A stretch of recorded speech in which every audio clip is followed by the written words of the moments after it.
গণহত্যাকারীদের বিচারের দাবিতে ১৪, ১৫ ও ১৬ই আগস্ট সারা দেশের দলীয় কার্যালয়ের সামনে অবস্থান কর্মসূচি ঘোষণা করেছে বিএনপি। মঙ্গলবার ১৩ই আগস্ট বিএনপির সিনিয়র যুগ্ম মহাসচিব অ্যাডভোকেট রুহুল কবির রিজভী এ কর্মসূচি ঘোষণা করেন।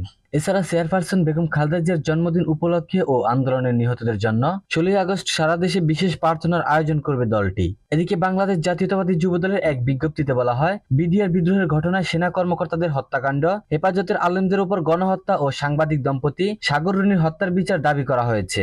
বিজ্ঞপ্তিতে আরো বলা হয়েছে, বিগত ১৭ বছর ধরে গণতন্ত্র পুনরুদ্ধারের সংগ্রামে লড়াইরত ইলিয়াস আলী সহ বিএনপি ও বিরোধী রাজনৈতিক দলের নেতাকর্মী এবং সাধারণ মানুষকে গুম, খুন, হত্যা ও নির্যাতনের শিকার হতে হয়েছে। এছাড়া ছাত্র আন্দোলনের সময় ছাত্র জনতার উপর গুলিবর্ষণ করে শত শত প্রাণহানির ঘটনা ঘটেছে। এসব অভিযোগে শেখ হাসিনার বিচার দাবি করা হয়েছে। এই দাবিতে ১৪ ও ১৫ই আগস্ট দেশের সব জেলা, মহানগর, থানা, উপজেলা ও পৌর ইউনিটে বিক্ষোভ মিছিল ও সমাবেশ অনুষ্ঠিত হবে। জাতীয়তাবাদী যুবদলের কেন্দ্রীয় নির্বাহী কমিটির সভাপতি আব্দুল মুনায়েম মুন্না ও সাধারণ সম্পাদক মোহাম্মদ নুরুল ইসলাম নয়ন নেতাকর্মীদের কর্মসূচি যথাযথভাবে পালন করার নির্দেশনা দিয়েছেন।